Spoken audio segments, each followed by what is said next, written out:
I really did have a huge passion for all these paranormal subjects my whole life. Where my awakening really took off, that a close friend of mine showed up one day, and he was white as a piece of paper. He proceeded to tell me everybody in the higher echelons of NASA was well aware that extraterrestrials were real, that they had come here, they had landed on Earth, that we had recovered technology from their ships, and that much of our modern advancements were a direct result of this cosmic inheritance. You were born into this body with these dispositions, personality types. You had these experiences for a reason. We chose the trauma that has happened to us as a boot camp.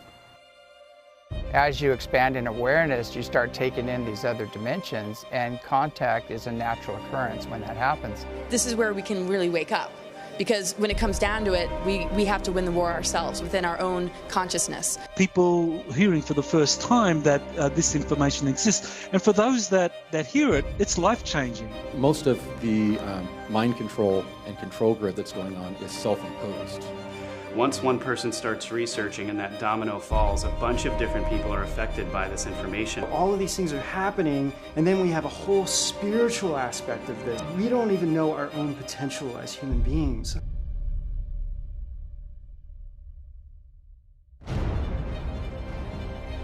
We must be aware that there's always spiritual warfare going on. There's a war in the heavenlies, and they need vessels, bodies, vehicles in this third density to work through. Why do we lose our memory of who we are when we're born? It's because you're all God. And if you remembered you were God, you wouldn't be able to have this experience. We need to go inside to do checks in ourselves, to know what the reality of things are or not. Humanity does have a type of free will, but we're not going to be allowed to destroy the Earth anymore. So the elite powers in control of this planet are planning for doomsday. So there's big changes coming, but everyone's got a piece in this, and no one's more important than anyone else. We're all on the same wavelength here at the most important time in the universe right now. Who are we? Why are we here? And what is our destiny? That is the cosmic secret.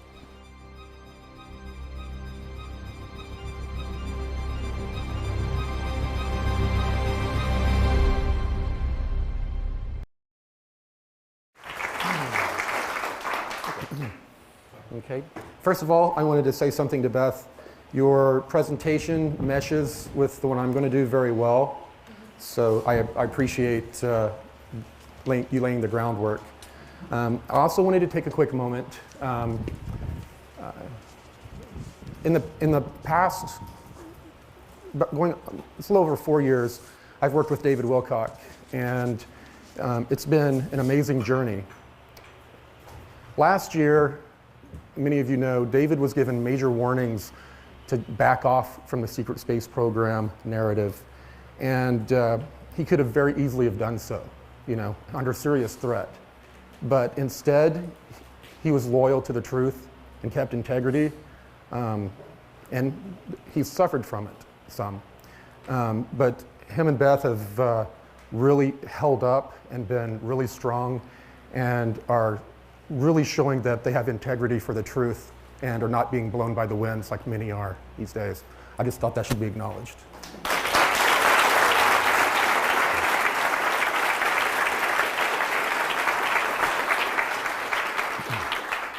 Okay, I guess I'm going to sit down so I don't block the screen. How many people have watched Cosmic Disclosure? A majority, strong majority. So I pretty much told my entire life story on that show. I talked about being an ET contactee at an early age, not exactly knowing what was going on, being brought into the military abduction programs, and then being an SSP insider. I first started coming out on blogs, releasing the information I knew. For probably over a year, I had put a lot of my information in a blog, and that was some of the first information I handed over to David when we first started talking, and he started going through it and was amazed. And while I was delivering the information on a covert sort of way through forums, I was then having these interesting dreams that developed into more physical contact with the blue avians. And it caught me off guard. You know, and when they contacted me, they were telling me that I was a starseed, that I was here for a reason, and that there were many, many, many others like me here. And during this time, we're finding ourselves just coming together. And as we come together, our missions are being revealed to us.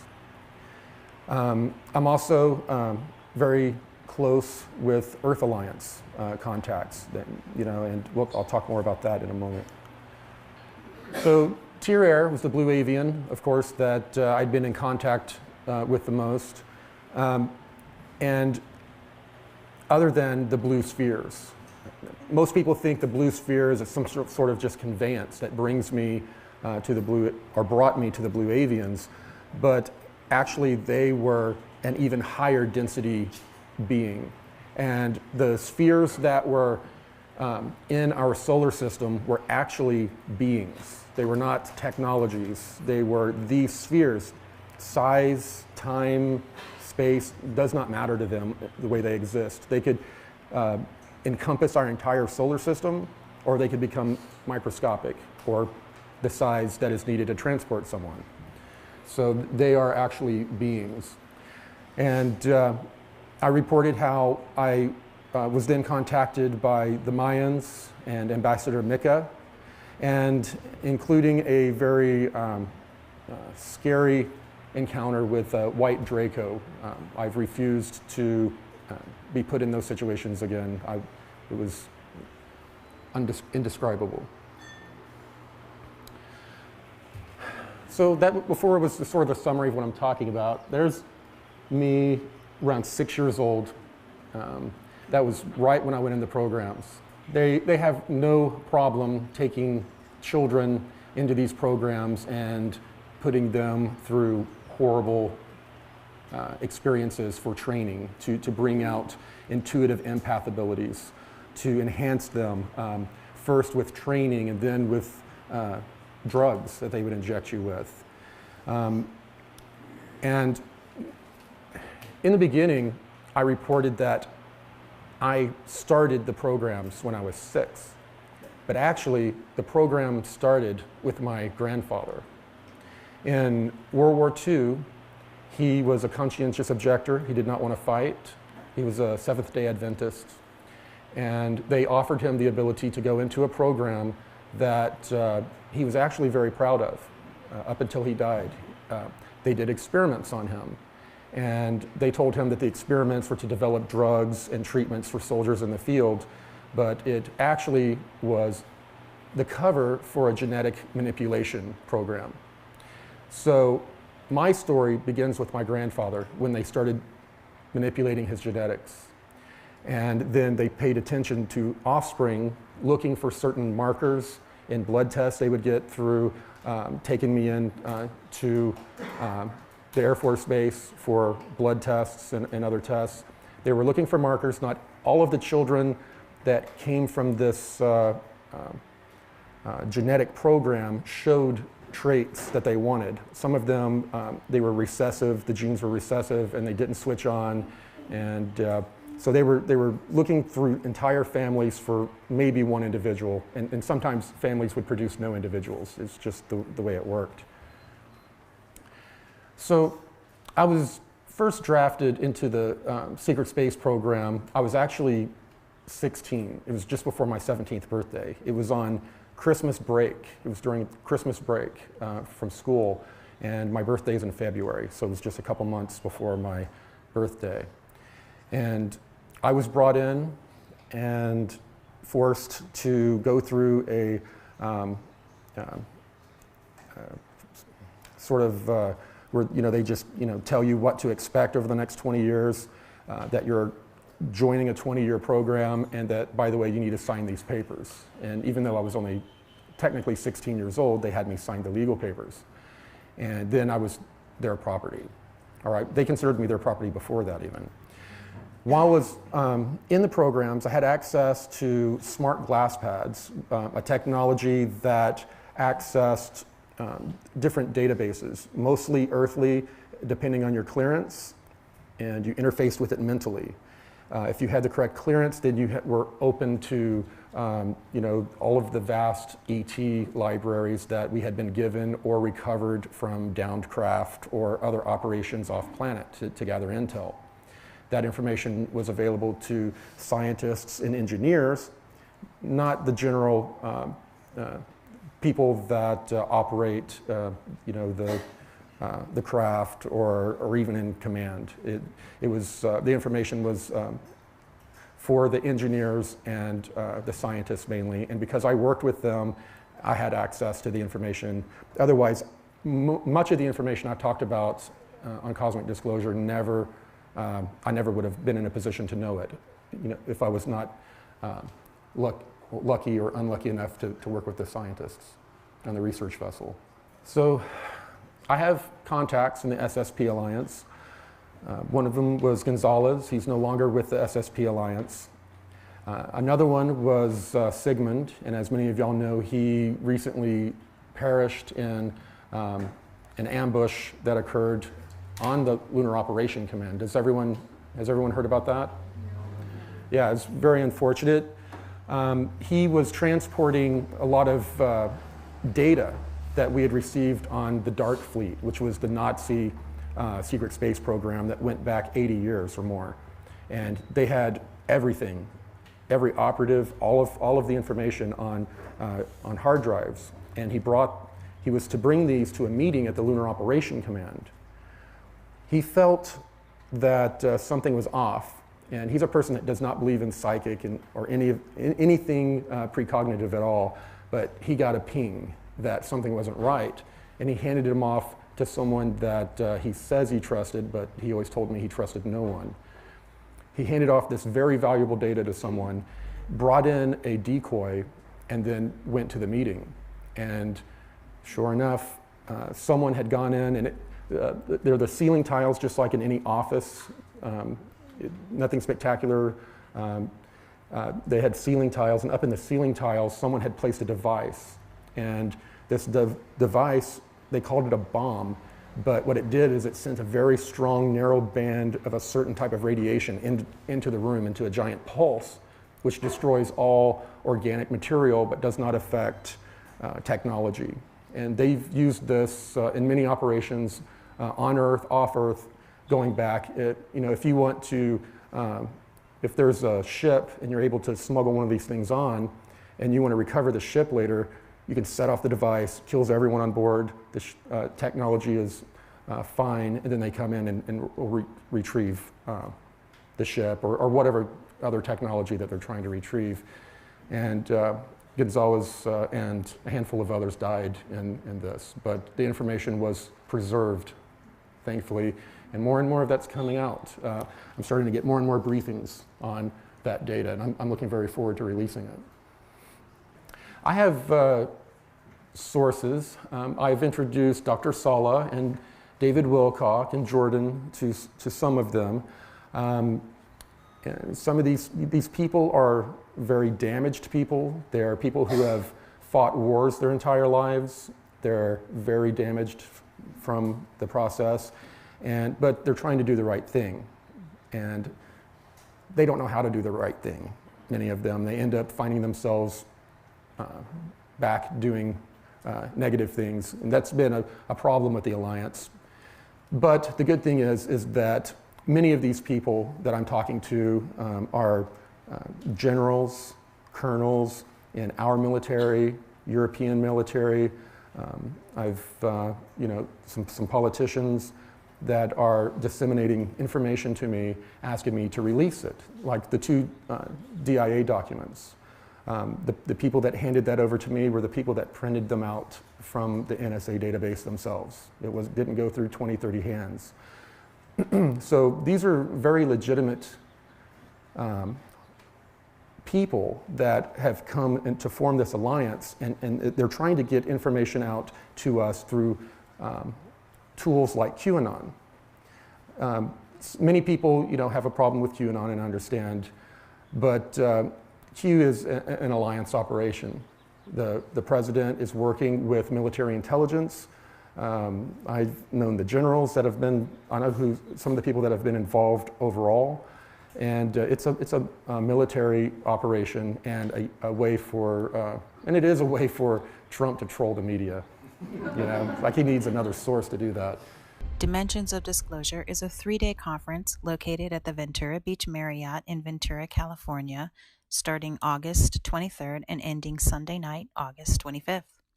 We're a grassroots conference that started about 3 years ago in Mount Shasta. We don't have any corporate sponsors and are completely supported by the people through ticket sales.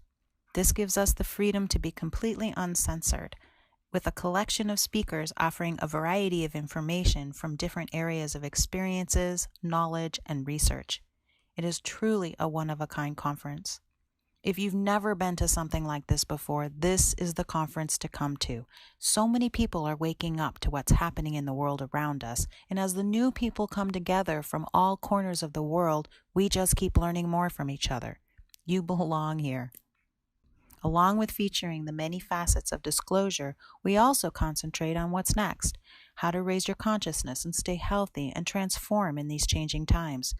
That's why, along with some very dense information, we also will be offering Qigong, sound healing, Tai Chi, different types of meditation instruction at the beach where the sun is shining and the negative ions from the ocean are balancing our chakras. Our conference begins at the beach on Friday morning, August 23rd, with a mass meditation at 11:11. We welcome everyone to join us, whether they're there in person or not. And of course, every speaker in the Conscious Sphere Ballroom will be live streamed, so if you're not able to make it to the beach this year, you can still come be a part of the conference through our multi-camera live stream. We hope to see you in Ventura this year. You can get tickets at dimensionsofdisclosure.com.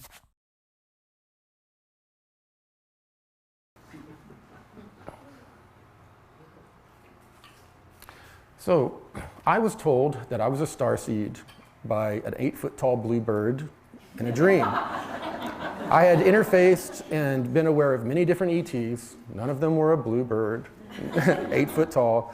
I was concerned. It took them a while of visiting me in my dreams before I started becoming comfortable, because the night after I had the first blue avian dream, I went out and I scoured the neighborhood looking for cars, any type of technology, anything hanging on a pole pointed towards my house, because I had worked with technology that could beam sounds and pictures into people's heads. So I was concerned, and it took a while for me to kind of open up to the idea that this was really happening and I wasn't being manipulated. So they told me that I came here to do this, and that this happens during every cycle. And it's basically being put in the position that Enoch was. Enoch had all of these experiences, and he described them from the vernacular and consciousness of the time. He would never be able to describe a submarine or a spaceship. That stuff didn't exist. So this is something that happens at the end of every cycle, and it's an opportunity that we're given to ascend.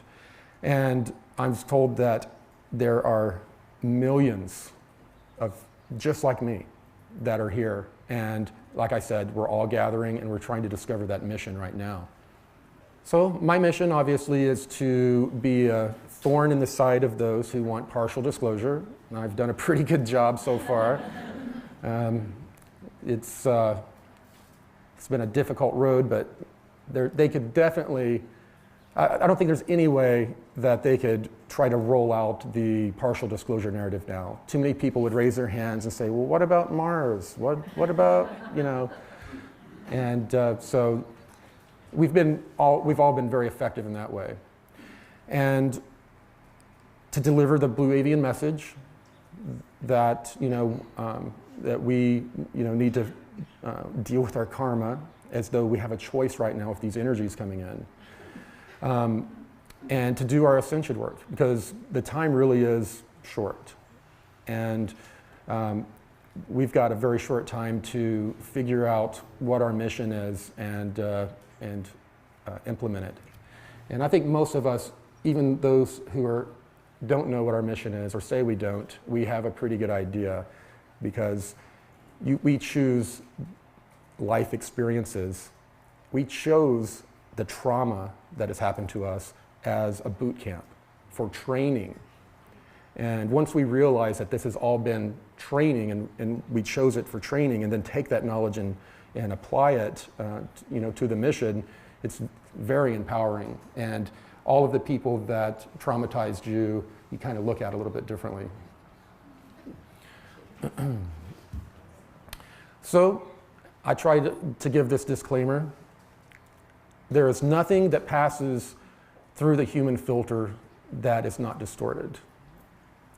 All of our perceptions are our distortions. The information that is presented to me, it comes and filters through my perceptions and my distortions. So people need to keep that in mind as the information comes to them. I'm definitely not a guru. People that know me closely know that I'm not the real pious kind of person. I'm literally Zen ends where butt kicking begins, for me. Yeah. So I've been. People have tried to set me up as all of these. They've misrepresented me and the information, and I think everyone here knows that. Or cult leader, blue chicken cult. Which you recently joined.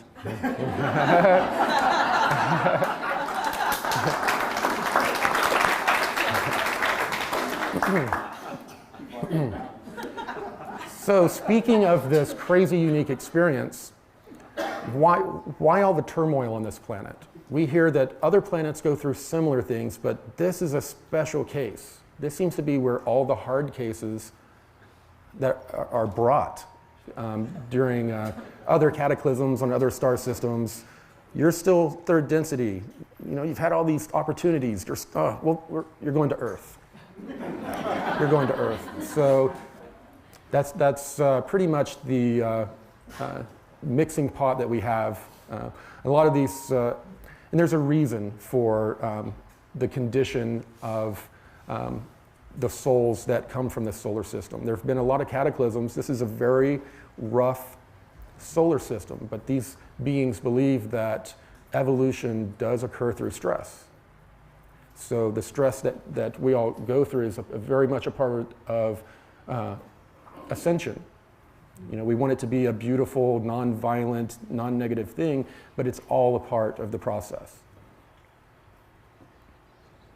And this whole experience is about experiencing duality for the one infinite creator. People often ask, why do we lose our memory of who we are when we're born? It's because you're all God. And if you remembered you were God, you wouldn't be able to have this horrible experience. So the one infinite creator wanted to have all of these experiences, and we are doing it. We're doing it. So the condition of the majority of the souls on this planet, excluding the star seeds and others that were brought in from other star systems, there's a reason for it. There are cycles of destruction that occur in this star system, and also because of the energy of this star system, a lot of the beings that were here and developed here were not fully positive. They had a lot of opportunity to be positive, but they chose to be more warlike and more service to self. Because of this and their inability to ascend in consciousness, a had catastrophes that ended their planet. Maldek was destroyed, had to do also with war that was going on, but it had a major part of it had to do with the solar cataclysms. And then we had beings living on Mars for a while afterwards. And as the sun started having micronovas and also other active periods, the solar winds started slowly stripping away the atmosphere of Mars. And it became, they can inhabit it. So they moved to the moon, and Antarctica. But the beings that were killed in the great cataclysms were relocated here and began being born into human bodies. I already went over this a little. So, yeah, the law of one calls what occurred as a soul knot. There was so much trauma that I think this mass consciousness sort of collapsed in on itself.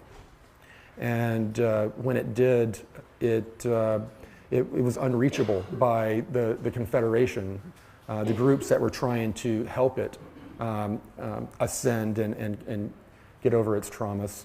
And that's why they ended up on Earth, to go through the cycle all over again. Earth is a refugee camp, not only for the souls that have been pulled out of other star systems as they're going through their solar events to live here, or to come here and become a human, but they actually, over millions of years, have brought human beings from other planets while their star systems were going through cataclysms, or while they were dealing with Draco infestations and other AI issues. They would bring civilizations here on Earth. They would be here for thousands of years, flourish, and then when the time was right, they would take them and relocate them back to their home system. So the Olmecs were definitely here for a long period of time, and that's Mika's people. They were here during a lot of the problems that they had, which Beth mentioned they overcame. The Mayans were the same. The Mayans were here for thousands of years, and their group came back and brought the pure blood, because it's part of this experiment, this 22 genetic experiments I'll talk about here in a minute. They took the pure bloods back to the planet and left a lot of the remnants of the people that had mixed with other cultures. So there's more than 60 groups that were in this Federation of Planets, and it matches very well with the Law of One. I was brought to a meeting while I was still barely a teenager, and I saw all of these different human types of ETs, and there are a few other types, but they were mainly human, very human. And the discussion was this experiment that we're all living in. And it's a vast experiment. And I served as an intuitive empath for factions of the SSP for these meetings. And one of the things that I hadn't really described before is many times admirals, intelligence officers, or other high-ranking scientific people that would often have meetings or would have to go into new situations, they often had a favorite intuitive empath that was sort of like an assistant to them, but was really an intuitive empath and was assisting them in these meetings, preventing them from getting into dangerous situations. So intuitive empaths were very coveted and important to the brass.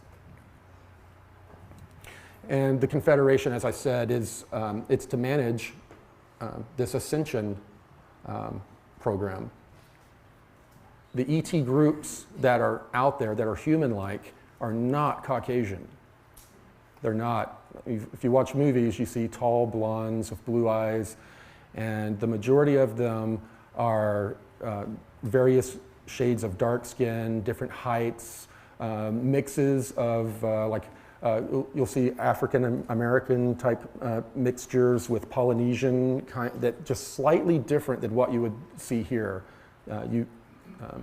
There's just something a little different about them, a different type of human.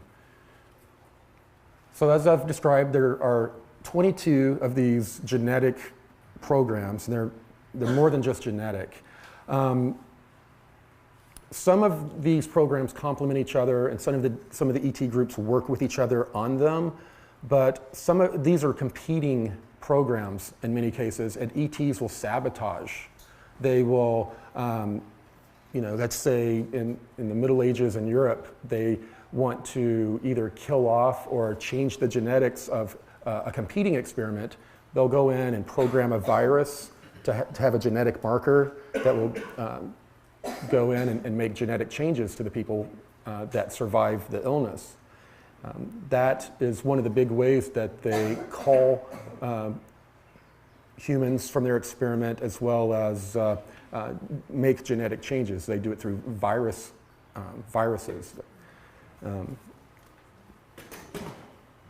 And also, to get around cosmic law, a lot of these ET groups will actually incarnate here.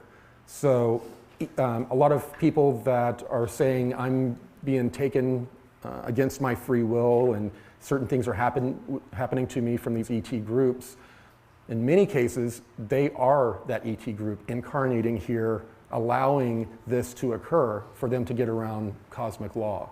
Not in every case, but in many, many cases. And there were some cases to where ET groups, after they were done with their experiments, they were leaving, and the people that they were interacting with they die, they're killed. And we were thinking that it was something nefarious. They're trying to get rid of these people as they leave. But what they were doing is they were retrieving the souls, putting them back on the ship into another body and leaving. They were just leaving that body behind like a container that they used. And we interpreted it completely different. We thought it was, they were destroying evidence or whatever. So a big part of this experiment, they would have to be among us, managing us all the time if they didn't find clever ways for us to self-manage. They give us, social traditions and religions, to keep us, you can't marry outside of your race or your religion. All of these different types of programming were created from religion, different religions, and social conditioning programs to have humans self-police and prevent us from mixing with the other experiments. It's very much the start of much of the racism and war and strife that we have on this planet was programmed into us to prevent us from mixing and getting along.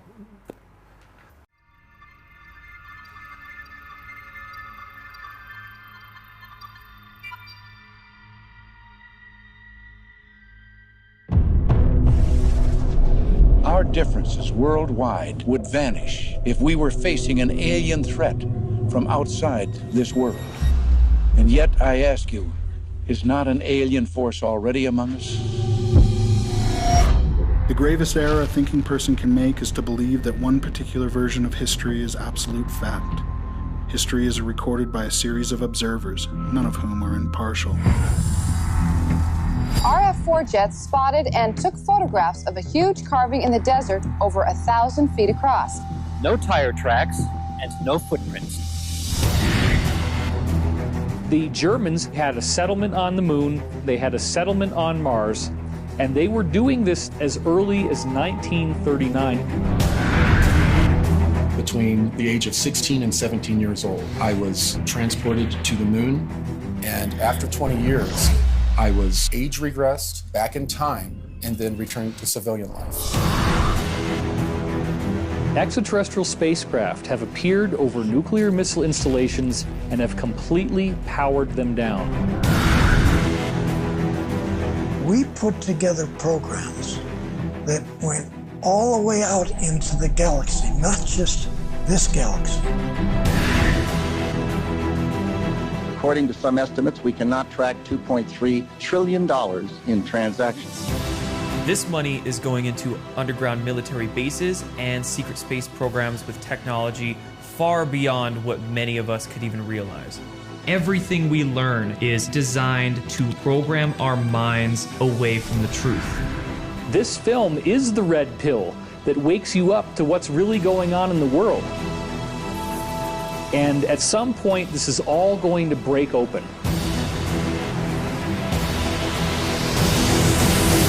The more you get involved, the more compromised you become. They may actually kill you.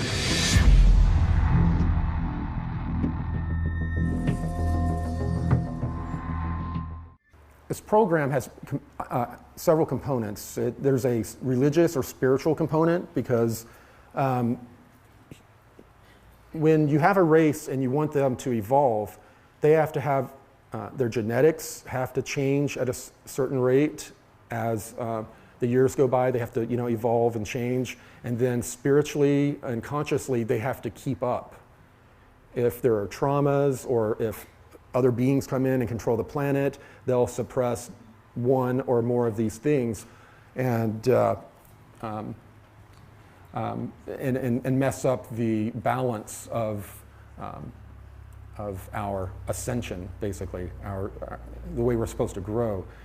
And the way the end game is that we're supposed to take over the programs. Right now, up until recently, we had all of these ET groups that were managing our genetics, manipulating our spirituality and our consciousness to keep us growing in a certain way. But we've reached a level now to where none of that is necessary. We can control it all ourselves. We can begin to, we know genetics, how the body works. Many of us understand the true nature of spirituality and that it's real, and that it's an important part of the Ascension. Another thing I wanted to mention from Beth's talk is that Ari told me that this is all about balance. She told me that rebalancing the divine feminine was an essential part of Ascension. That if we don't, that was one of the first things that was knocked out of balance by beings coming to control us. And what she said about us coming together and having the intent to fight is exactly right. And they've kept us divided to prevent that from happening. But now the reins are about to be handed over to humanity. This confederation, these 60-plus groups that meet on basically a space station and discuss our fate were recently disbanded. They were told that humanity was now taking over their own experiment and that they were allowed to do cleanup work, but it was all going to be handed over to us after this solar event occurs. This, what we're calling a solar flash, but it is a lot more than a flash. And of course, partial disclosure. I've been talking for years about how they're going to start showing triangular craft in mainstream media. You'll start seeing them fly in the sky. More and more people will see them, sort of like what happened with the stealth fighter when they unveiled that. And I did not expect Space Force to be announced. That was a pretty bold move, and it's meant to aggregate and bring all of these secret space programs, technologies together under one moniker to be able to be used openly.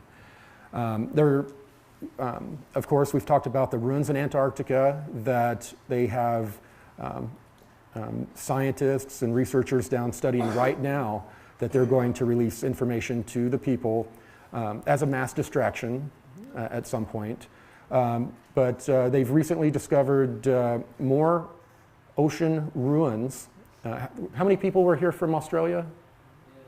Here? Okay, this might be interesting if you know people who are divers and have this type of access. I was told that between Australia and Antarctica, and between South America and Antarctica, those two areas, that they had found a number of civilizations underwater, that what used to be islands were now deep underwater. And the navies of several countries discovered these going back decades ago. One of the ones that they discovered was off of Cuba.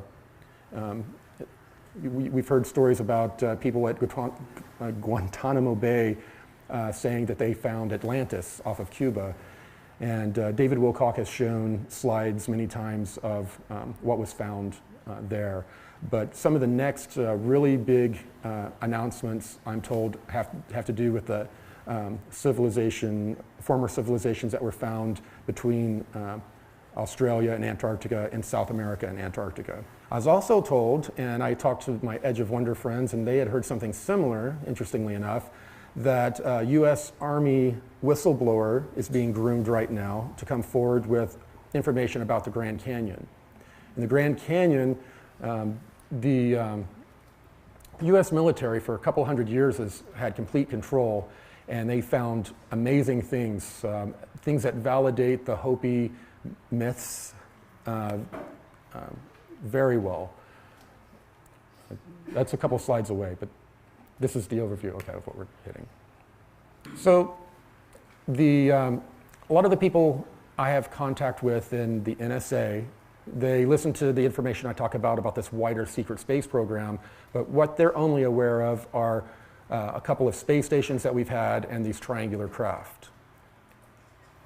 Though that is what is being aggregated into Space Force right now, I'm told, to be released. And of course, all of the information about Antarctica is going to be released. At first, they're going to tell us that it was a human civilization, and then later on let us know that they were human, but a little bit different. A little bit different. And the kicker of one of the reasons that the elite want to release the information about this lost civilization is because they're going to tie the 13 bloodlines to this group and justify why we should allow them to lead us, because they're demigods.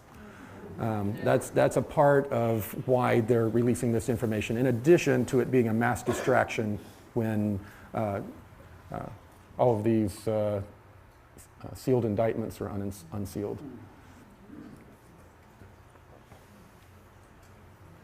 And of course, we've discovered a civilization on Mars.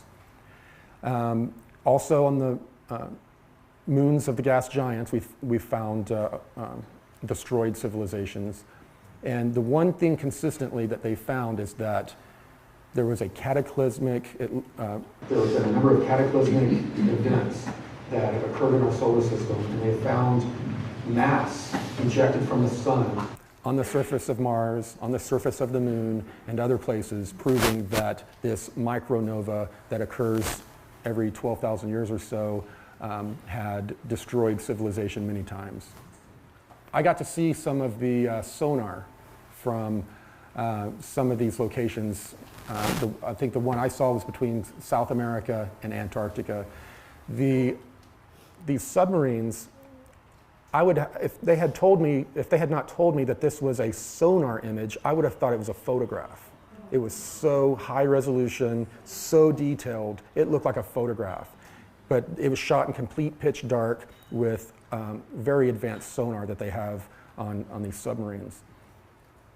How many people remember in Cosmic Disclosure when I described us sending teams down into the caverns, into the inner Earth, to just see what was down there, and they started finding adobe villages and old buildings that were dilapidated and hadn't been lived in for thousands of years, and they could tell from the pottery and all of the debris around that thousands of people had lived there for a long time.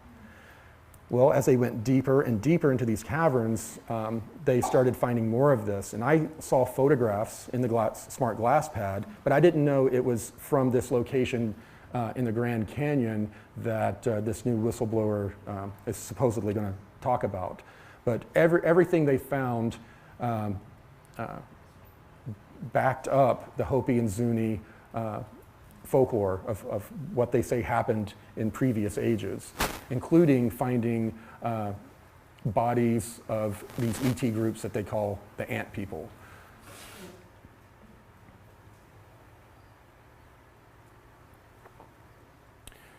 How many people here know what their mission is?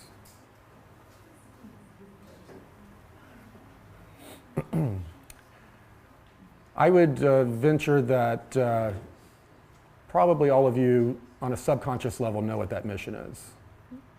You were born into this body with these dispositions, personality types.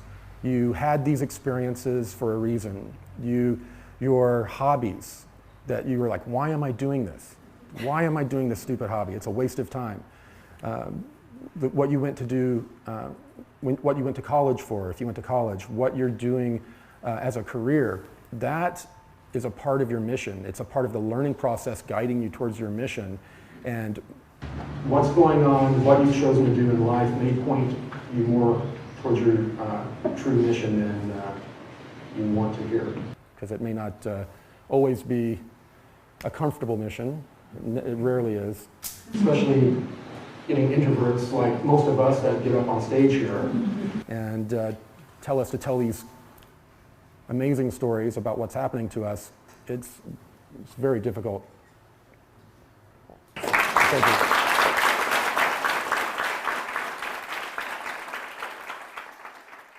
Thank you for watching the Sphere Being Alliance channel. Make sure you click on subscribe and smash the bell to make sure you're receiving all the new content from the Sphere Being Alliance YouTube channel.